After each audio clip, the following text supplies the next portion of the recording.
Good afternoon, Scott here, known as Cantaloupe to some online, and I'm bringing another video to you on a subject that's interesting to me. It might be of interest to you or someone you know. It is a beautiful September 4th, 2025, and I am enjoying some outdoor time.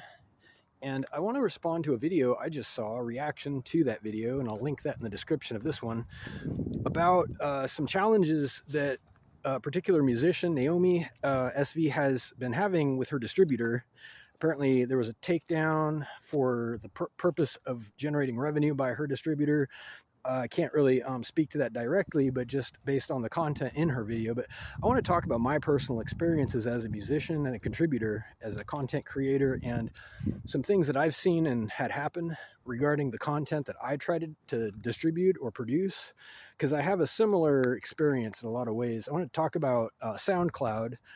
She mentions Spotify quite a few times, and Bandcamp and other platforms that are popular for musicians and independent musicians especially.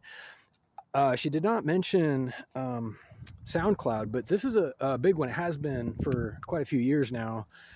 And I want to talk about an idea that's kind of big in general that pertains to all of these platforms, and that is that there's a barrier to entry, and it's kind of a new barrier in terms of compared to several decades ago, where it was a lot easier to distribute content or information in general. Now it's locked down in a lot of ways. That is a new feature, if you want to call it a feature, and there's a paywall. I do believe that this is highly significant to what she's talking about in her video. The paywall is on two sides, and it's becoming worse, actually. It's the two sides that you'll find. It is consumer facing, that is a paywall obviously when people go to search for music or purchase music or subscribe to a service. There's a payment required to get beyond advertisements and whatnot usually. And there's now also a paywall for musicians themselves, just to get their content uploaded to the cloud or whatever platform. There's another subscription required, and the effect obviously is that these two barriers to entry have all but strangled the life out of the entire industry. And you can measure this by the average age of popular musicians now. If you can even find popular musicians anymore, the musical age, that is to say the experience, the maturity level of the musicians, has dropped to infancy from, say, back in like the 70s and 80s and even the 90s, when there was a great deal of very mature, very well-developed music and a lot of talent, a lot more than nowadays, if you ask me. I might be dating myself here, but I'm not wrong about it. And I want to mention a couple of other things.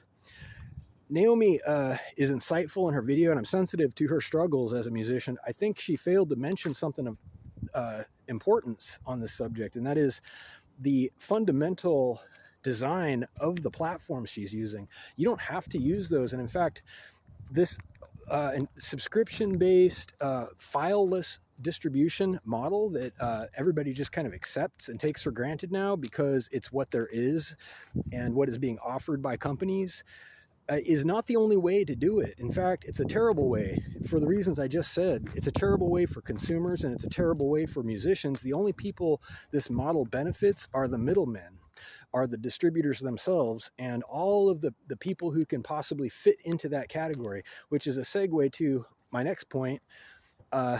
There is a rampant, and I mean a very profound and saturated presence of middlemen all throughout the music industry, and there kind of always has been, but it has gotten so bad that there are just, everybody and their brother and their cousin and their grandmothers in there too, trying to make a buck off of any kind of remote possibility that somebody's going to make a good song. And there's so many middlemen, and there's whole jobs and whole websites and whole networks designed just to funnel money from the industry into their pockets, that the entire industry is burdened to the point of, like I said, there's nothing left. And all you can get is crap out of it anymore because there's so many parasites at every point in it. So not to just be negative, there is a light at the end of the tunnel here, and that is that we can, with some organization and understanding, get back to fundamentals. We can redesign this thing. We can refuse to settle for a subscription-based distribution model, we being the consumers and the musicians, the contributors themselves.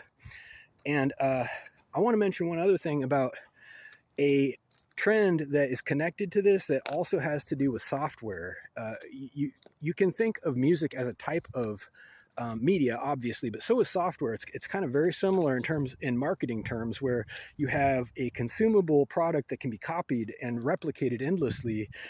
So you have to artificially create scarcity under our economic model. And I don't want to dive down that rabbit hole, but there are attacks. There's been attacks on independent developers in the interest of promoting corporate presences and visibility, so that people can be railroaded into using these quote unquote official and well managed or tightly managed platforms such as Spotify, Pandora, Bandcamp, all those.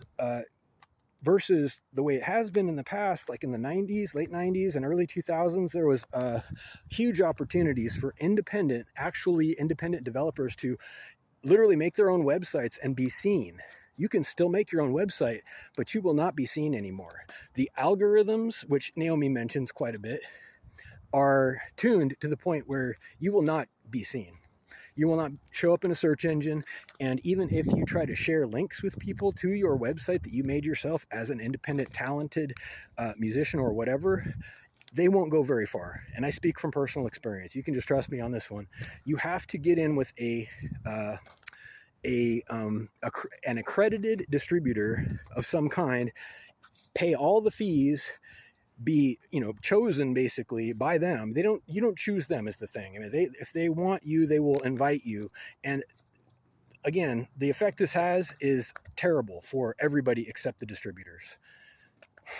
And my last point, I want to wrap up with one last observation. I'm over 7 minutes already.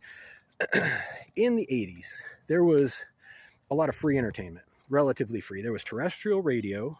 There were virtually no barriers to watching or copying, right or wrong. There was just a tremendous flow of information, an availability of music, movies, literature, information. And then in the early 90s, it just reached a crescendo where all this information was available online as well. And then the administration, the authorities and the information managers in general decided that enough was enough. They weren't getting a big enough piece of the pie, so they began in earnest to design systems to lock it down. They started engineering their networks, engineering their psychology, their advertisement, and the ways in which people consume information and entertainment to support a model where you have to subscribe to it. And we have reached that point where you cannot just, own anything anymore. You don't just buy any CDs anymore. Where's your CD player? Do you have a CD player? Well, you know what it is, right? Have you seen one lately? Okay. Maybe you still have a car that was built in 1980. I don't know. Or 1990, excuse me.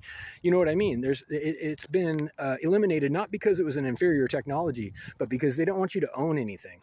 They want to own it and rent it to you on a subscription basis. I'm right about this. Think about all of your services, all of your entertainment. It's all on subscription now, everything.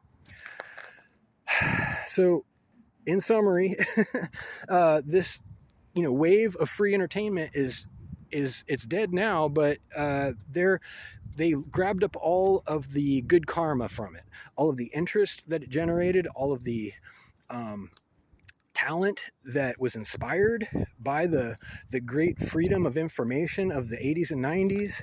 They have been riding this wave until the wave itself just died out because nothing was being fed back into it. That's the way it goes. It should be obvious, right?